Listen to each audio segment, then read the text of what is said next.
the game. Hi, I'm Kelsa Dickey, the CEO of the Financial Coach Academy and my financial coaching business, Fiscal Fitness Phoenix. My coaching journey began more than a decade ago with me helping people for free from my dining room table. What was once a little business of mine has grown into a 7-figure company that employs a team of people. My goal is simple, to help you fall more and more in love with financial coaching. I believe financial coaching is the most rewarding way to make a living. If you are an aspiring financial coach or have been coaching for years, I'm here to help you create a business you love that gets your clients massive results. Let's get to it. Hey, Coach, welcome to episode 72 of the podcast. I want to start by saying thank you. If you are listening or watching right now and you feel like I've been in your ear each and every week for a little while now, I am so thankful to you. Really and truly, I love making this podcast and I love recording these episodes. I enjoy thinking about what I can share with you and how I can motivate or inspire you, and you make that possible. I feel like I don't say that enough, and I'm going to tell you that more often. So I just wanted to start this episode by saying thank you for being here and thank you for listening. I am really excited for today's episode. We're going to talk about what you need to know about money to be a financial coach. The previous 3 episodes, if you're new here, hey, but the last 3 episodes, we actually reviewed a diverse set of coaching techniques and different models that you can use and incorporate into your coaching sessions. So if you haven't listened to those yet, I want to invite you to listen to episodes 69, 70, and 71 first. Today, we're going to shift towards your financial knowledge, which is the other side or one of the sides of your growth triangle that we talked about in episode 69. To start, I want you to think about your own financial journey. Think back to when you first started to care about your money. Maybe you were in debt and one day sort of snapped out of it and decided no more. Maybe you've been good with money your whole life, but can you pinpoint the time when you realized that you cared about your money? Whenever you first started, whenever that was for you, what did you learn first? What did you care about at that very initial step 1? Do you have that in your mind? If not, hit pause. Give yourself some time to ponder that and think about it. Make sure you've got a good sort of memory of that before you move on. Now, fast forward to another point in time when you first decided you wanted to coach people on their money. Do you remember that moment? I do. I remember it like it was yesterday. I was nervous and excited, and I had no idea what I was getting into. But man, I look back on that time with like such fondness, and I'm like so glad that I took that leap of faith when I did. But anyway, that's besides the point. I'm curious for you, Coach, at that time, what were you telling yourself you needed to know about money in order to help someone? And maybe that time is right now. You're just starting out and you just recently decided that you want to help people better manage their money. What are you telling yourself that you need to know about money? I talk to coaches almost every day, and one thing I hear over and over and over again is that they need to learn more about finances and personal finance before they can launch their business, get a client, or begin to help someone. Can you relate to that feeling? The feeling of needing more, the need to fill some imaginary gap.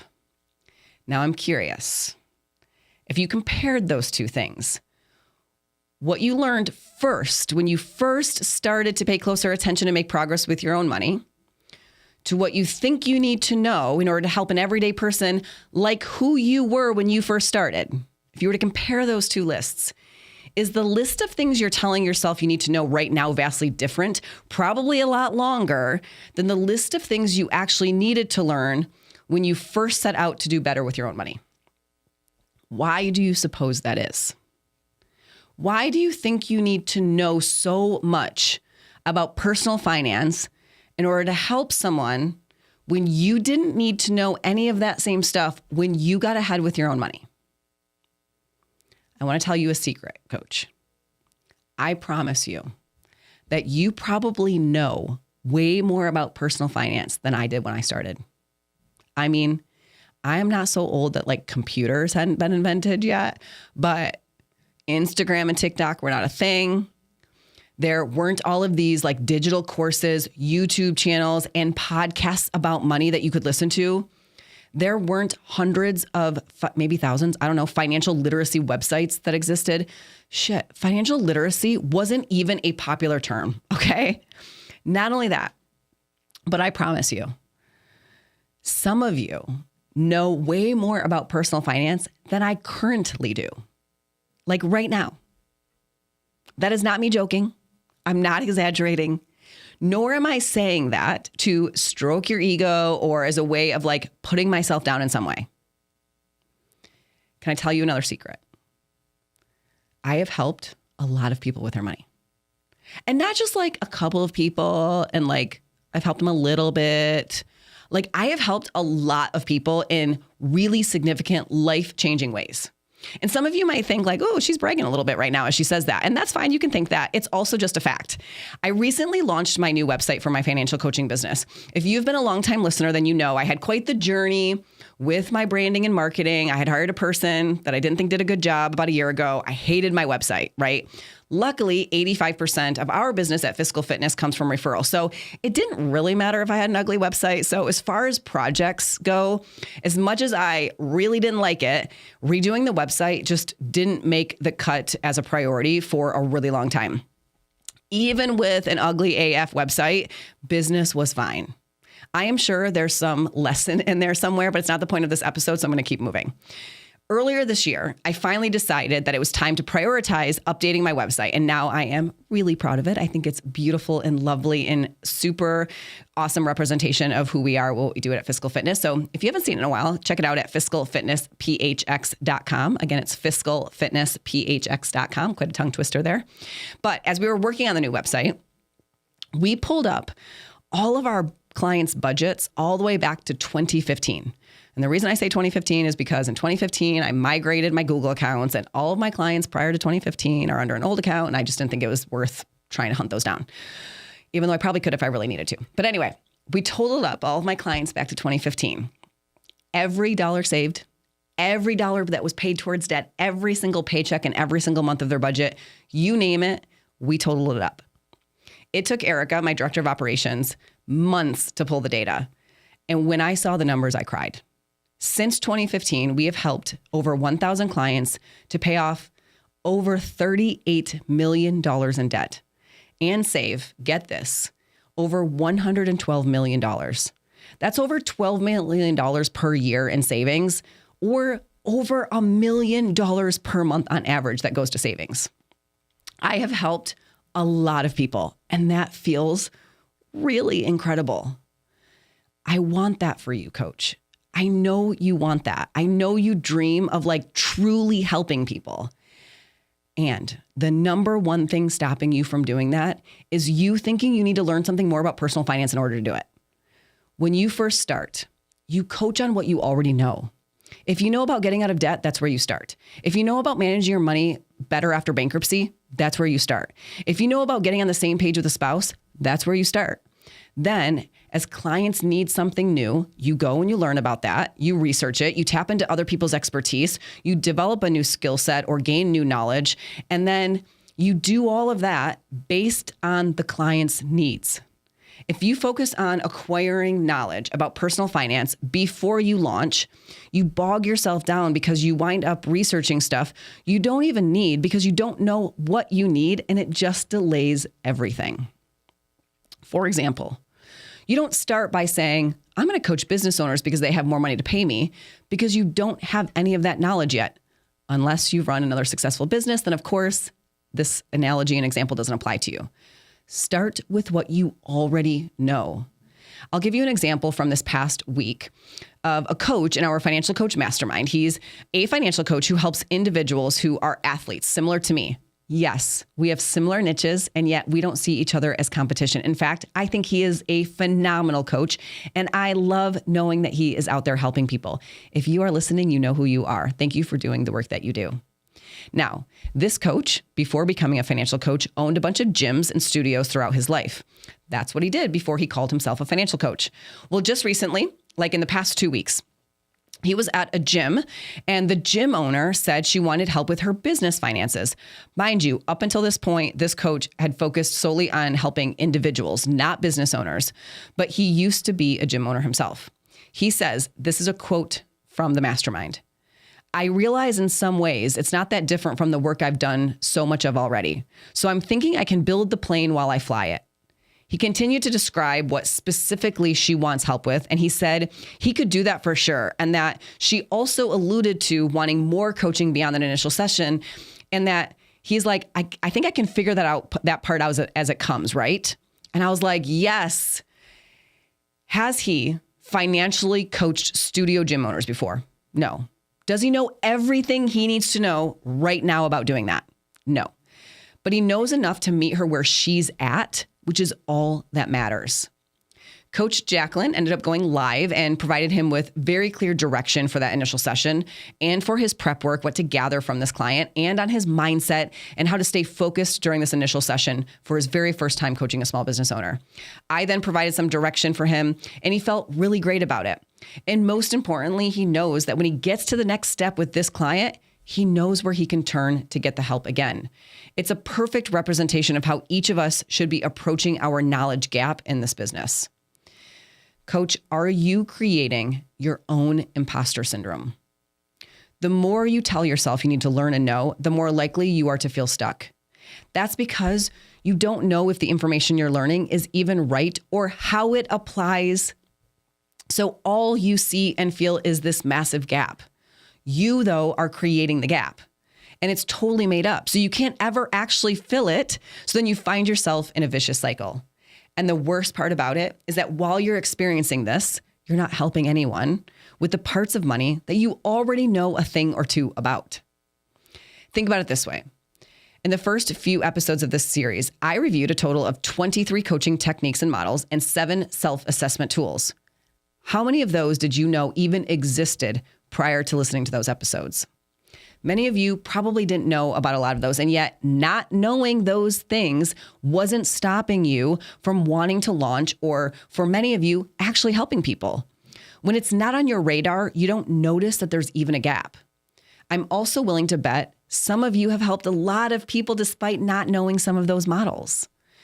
Personal finance is the second most talked about topic on the internet, second to marketing strategies. So chances are you are aware of the plethora of money topics that exist. So you feel a gap. You know all the things you don't know. You're aware of it, and you're letting it affect you and hold you back from helping people.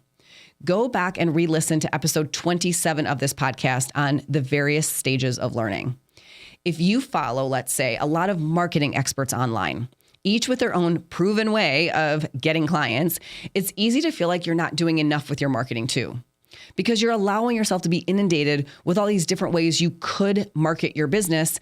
And when you can't do all of them because no one can, you convince yourself you need to do more. And that's so overwhelming because all you feel is the gap. The same is true when it comes to your financial knowledge. You follow other financial professionals, maybe other financial coaches. You enjoy money topics just like me probably. So you're listening to different, podcasts, you're reading books, and you see these folks talking about a part of money perhaps you're not yet knowledgeable in, or maybe it's a part that you feel you can't easily speak to, right? Like it doesn't just flow off your tongue. And it is convincing you that you don't know enough. Here's the thing. You have a gap. You do. You have a knowledge gap. I have a knowledge gap. We both have more that we can learn about money and personal finance. Always. That will always be true, coach. And you can still help people. Feeding the knowledge gap is a continuous process. It's not something you do, you're done, and then you launch. You do it while you help people. And super important, you determine what you need to learn based on what the client right in front of you needs you to learn. Instead of thinking about the list of concepts you need to know, start with what you already know. Who can you help based on what you already know? Find that person and help them. Some of you are going to love this episode, and I'm sure I'm going to get some comments from others who maybe don't love it so much. And that's because you want me to give you a precise list of the exact financial concepts you need to know that officially prove you are knowledgeable enough to feel good about yourself or your desire to call yourself a financial coach. I wish I could give that to you. I do, but that's not how this works. Here's how it works. Here's the mantra, coach. I know enough today. I have more to learn. And both of those things can be true at the exact same time. I know enough today. I have more to learn. And both of those things can be true at the exact same time. Just like you need to meet your clients where they're at, you also need to meet yourself where you're at. I want to encourage you to stop comparing yourself to other financial people. Surrounding yourself with other financial people can cause a sort of warped perspective of what your clients care about or what we think we need to know. You will always find people who know about a certain subject matter more than you, more than me, more than 99% of people. When I go to FinCon or I attend Economy, or when I think about the folks that attend CampFi, and these are all just examples of, personal finance conferences, by the way, I honest to goodness think sometimes like, holy shit, I have no idea what these people are talking about right now. Sometimes I'm like standing in a circle of people and they're all geeking out about some calculation or some strategy, and I've like literally never heard of it. And just this past week in our community online, Financial Coaches Unite, and you can ask to join using the link in the show notes, someone posted asking about a budgeting app and what people thought of it. And honestly, I had never heard of that budgeting app. There are so many fintech apps. I'm sure there are others that I'm also simply not aware of. Guess what? I love that. I never want to be the smartest person in any room. When I tell you that I don't know as much as you or other money geeks about a whole slew of personal finance topics, I don't feel badly about myself. That's because I'm not comparing myself and my financial knowledge to other financial professionals. I compare myself and my knowledge to the clients I help every day. And guess what? I know more than the people who need my help. And I'm willing to bet you do too. You perhaps see me as an expert, but to your clients, you too are an expert. We can both be experts, coach. You know more than the people you will help today. And when you need to learn more, you will. You can and you will. I also want to encourage you to limit the amount of time you spend listening to personal finance podcasts or reading personal finance blogs. Even in my own community, Financial Coaches Unite, even in there, I want you to be careful of how you're consuming and engaging with the content. In one sense, it is amazing because every week, many times a week, someone is posting and asking questions about a personal finance topic they need to learn. This week alone, there was a question about statewide benefits as assistance programs such as housing, food, and medical. There was another coach who posted asking about mortgage resources for a client who was recently diagnosed with cancer. These are actual quotes from the post. So the first one, was statewide benefits and assistance programs such as housing, food, and medical. Another coach posted asking about mortgage resources for a client who was recently diagnosed with cancer. And another coach posted asking about estate planning for a client's adult child who has special needs. And that's what community is for. To source information from those who might know a thing or two about your question or topic. But here's what you might not be noticing, and this is really important. First, those questions are asked because the coach has a client where it's come up. And so the coach now needs to gain new knowledge. They didn't just say, I want to know more about estate planning for special needs. That's like such a one-off situation. You may never face that ever in your career as a financial coach. You don't need to know it until you need to know it.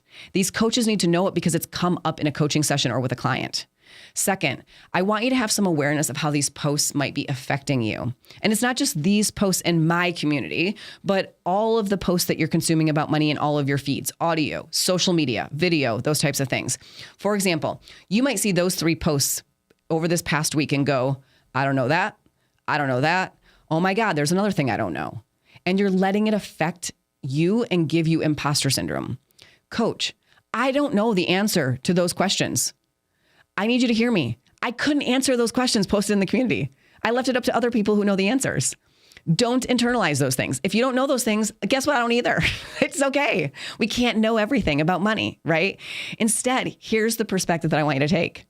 Wow. I'm a part of a community where people help one another. I have a place I can turn when I need to know something about a particular topic. And there are people who will help me. I have access to learning. I have access to being able to learn this information. So it's okay that I don't know it right now. I don't have a client who needs me to know this right now. That's the perspective I want you to have. Next episode, I'm actually going to break down for you how to go about sourcing personal finance information when you need to know it. I'm going to give you a process that you can follow so that when you find yourself with a client and they ask a question you don't know, what do you do? And here is the coolest thing. As I was preparing my notes for this episode, I had a coaching session on Tuesday with a client. And I kid you not, I was given such a gift from the universe because on Tuesday, something came up with that client that I have never faced before. She is experiencing something that I have yet to encounter in over 15 years of coaching. I literally don't know about the thing that she has going on right now. And I say this was a gift because I was preparing my notes for this episode, and the next one, which is very similar to this, in real time, I'm able to watch myself and see how I was handling not knowing something, right? And what did I do? How did I feel? What did I think? How did I respond during the session with the client? What did I say to her? What steps did I take? What did I give her to take? And how did I go about coaching this client on a financial thing that I didn't have the knowledge on either? Next episode, I'm going to give you some topics that might be helpful for you to know when you first start. But more than anything, coach, I don't want to just give you knowledge, especially because so much of this stuff changes from one year to the next. But I want to give you a skill, the skill of being able to demonstrate learning for your clients and the skill of sourcing information so that you can gain knowledge as you need it. Because I believe that is what will ultimately serve you best as a financial coach. You don't need to be able to quickly recall or access personal finance knowledge on a regular day-to-day or even monthly basis. It's not practical in how we're living our lives or doing our work with people. That expectation, this idea that it's all in my head, I know it all, I can recall it quickly, you ask me a question and immediately I know the answer. That expectation, if that is what you're placing on yourself, you are creating your own imposter syndrome. So stay tuned, but for now, just know that these posts in Financial Coaches Unite, where coaches ask specific questions, they occur because the person has a client where they need to know that. Before they had that client, they didn't know it either. You don't need to know it, coach. Focus on what you do know and who you can help. Get busy helping people. Stop focusing on your own gap. Coaching is all about figuring what you think of something and how that is impacting how you feel and the actions you take. In order to honor the coaching philosophy, I like to end every episode with a question for you to reflect on and for you to ponder. The purpose is to deepen your awareness of your thoughts and also help you to connect and gain clarity on today's topic. I would love it if you shared your thoughts with me on YouTube as a comment in our community on Financial Coaches Unite, or you can shoot me a message by going to financialcoachacademy.com/podcast. But here is your question, coach. Are you creating your own imposter syndrome by focusing on what you don't know? What if you focused on what you do know and who you can help? I believe financial coaching is the best and most rewarding way to make a living. I truly love what I do. If you're ready to learn and see how to become a profitable, successful financial coach, check us out at financialcoachacademy.com to learn more about our online courses, free trainings, and our events. As always, I love hearing from you. If you have any questions for the podcast or about today's episode, like I said, you can go to financialcoachacademy.com/podcast and drop us a note that way. And if you love this podcast, please hit the thumbs up button on today's episode, subscribe, and leave us a review on Apple Podcasts. It would mean the world to me. I'll see you next week, coach.